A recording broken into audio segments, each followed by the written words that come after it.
Chers amis, bonjour. Que la grâce et la paix de Dieu nous soient multipliées en Jésus-Christ et que le Dieu de grâce nous donne en ce jour une grâce particulière. J'aimerais ouvrir avec vous le psaume 64e, le verset 2e qui est le psaume de David et qui dit « Ô Dieu, écoute ma voix quand je gémis, protège ma vie contre l'ennemi que je crains. » Nous sommes dans une période d'incertitude et de par le monde entier, la crainte nous a envahis. Et David, à une époque de sa vie, a pu exprimer en tant de roi ce qui était à l'intérieur de son cœur. Il avait un ennemi qu'il craignait et il demandait à Dieu de le protéger. La crainte, elle peut nous envahir d'une minute à l'autre. Et pourtant, l'homme ne naît pas avec la crainte. Il se peut ce matin que vous soyez dans la crainte, envahi par toutes sortes de craintes.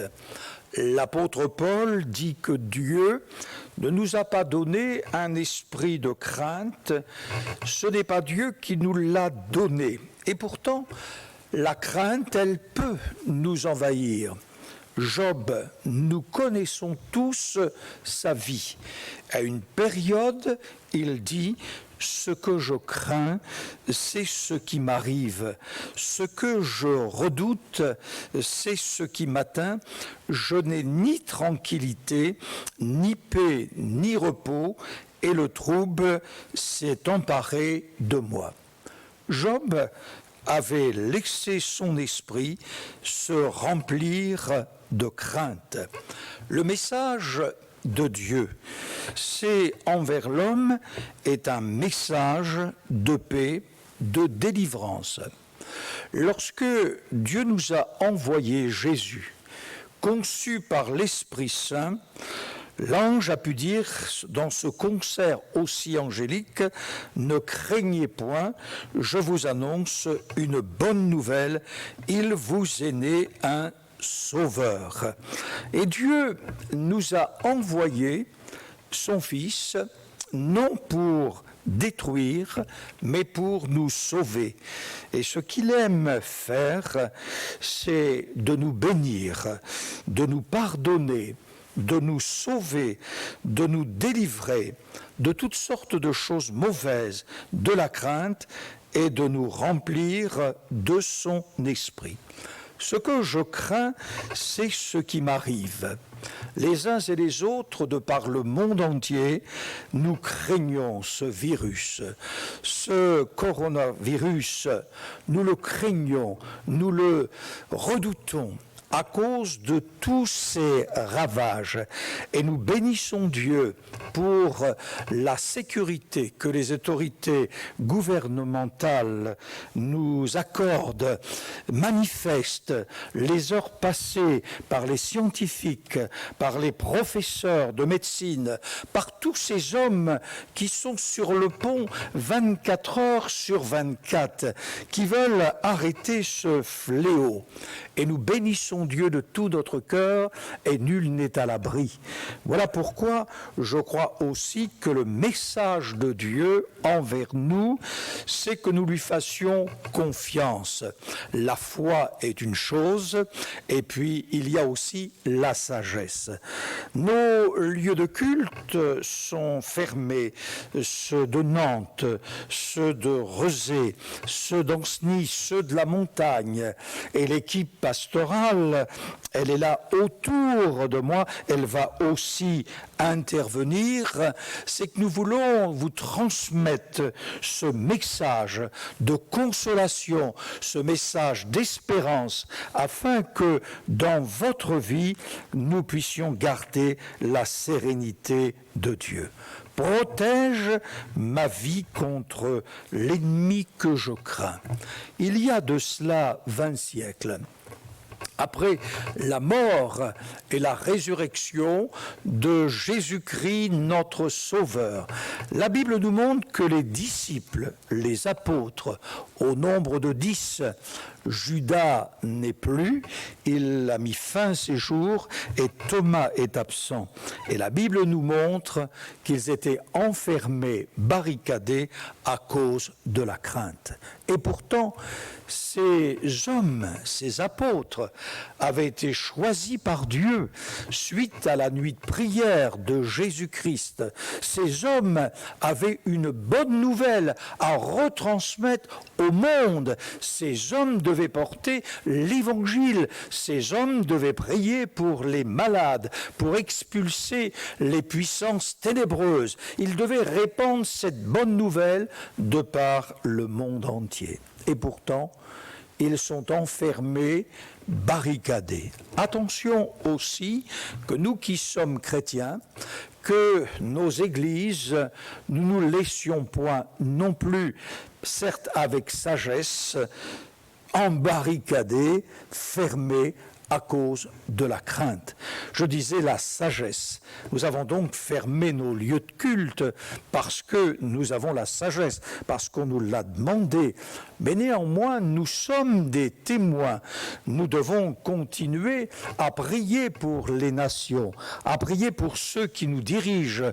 Nous pensons aux familles qui sont endeuillées par milliers, les hommes et les femmes qui pleurent un être cher, et nous avons besoin de cette grâce et de cette bénédiction.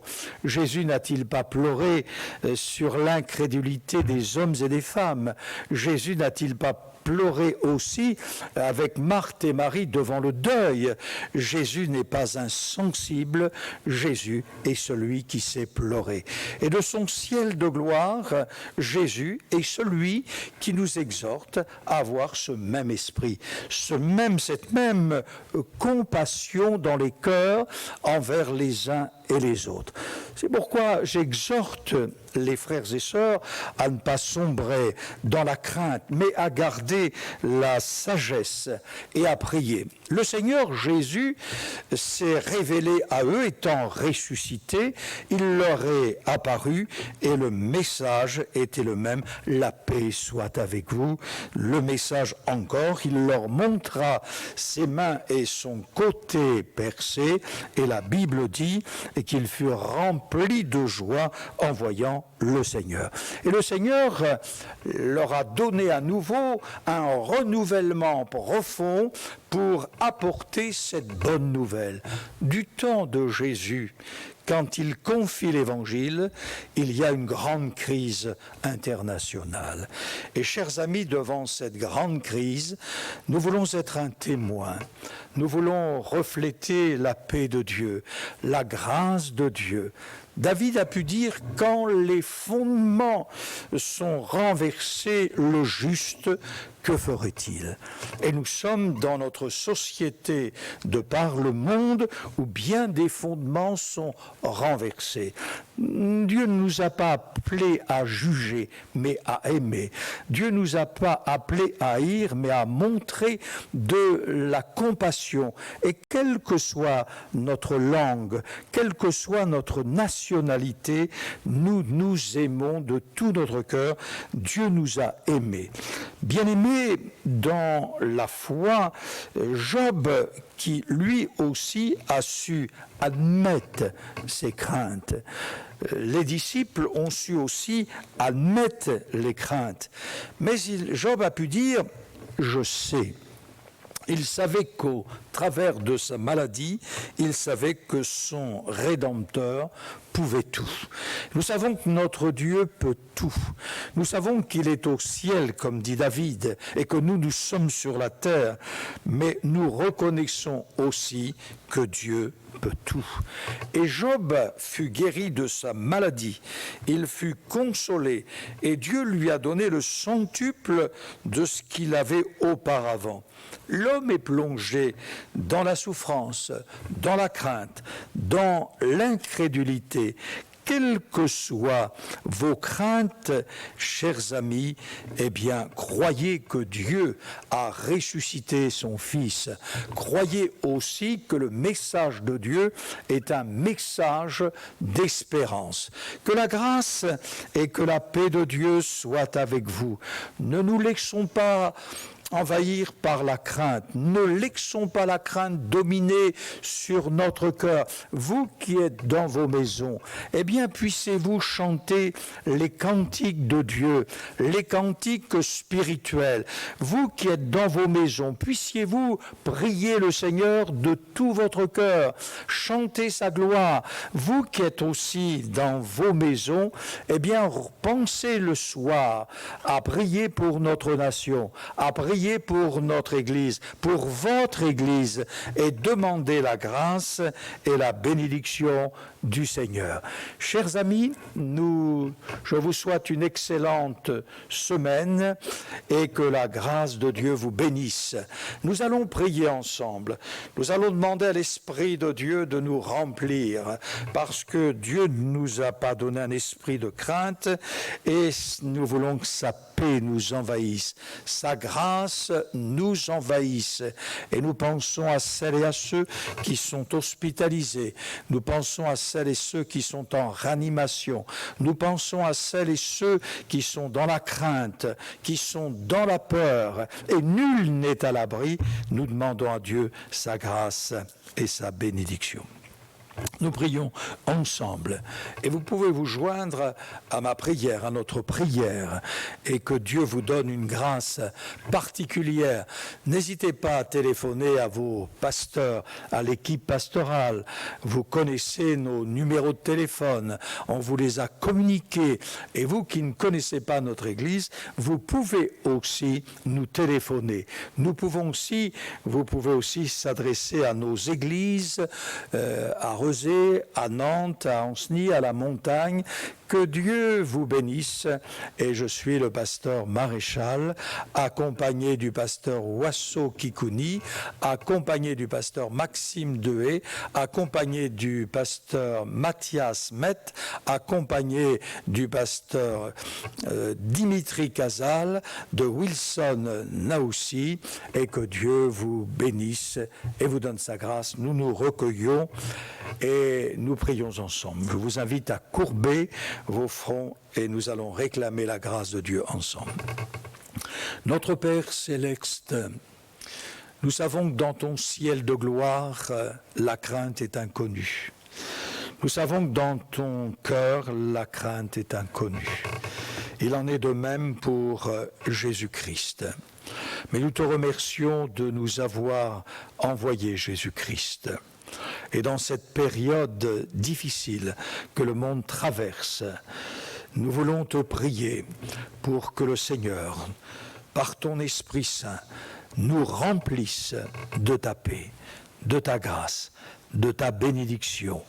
Nous croyons à ta miséricorde, nous croyons à ta bonté, nous croyons à ta fidélité, nous croyons à ton amour et que la parole de Dieu reste et demeure dans les cœurs, que ta parole soit réouverte dans les maisons, que ta parole s'ouvre à nouveau. Seigneur, que ta parole se répande et nous te remercions dans le nom précieux de Jésus-Christ, notre Sauveur, et que ta bonté, que ta fidélité se manifeste dans le beau nom précieux de Jésus-Christ. Je voudrais vous laisser une parole de Dieu encore, c'est que la Bible nous montre qu'il nous faut prier pour les autorités qui nous dirigent. C'est l'apôtre Paul qui le dit dans cette parole, dans son épître, et c'est ce que nous voulons continuer à prier les uns pour les autres, et que Dieu nous bénisse. Amen.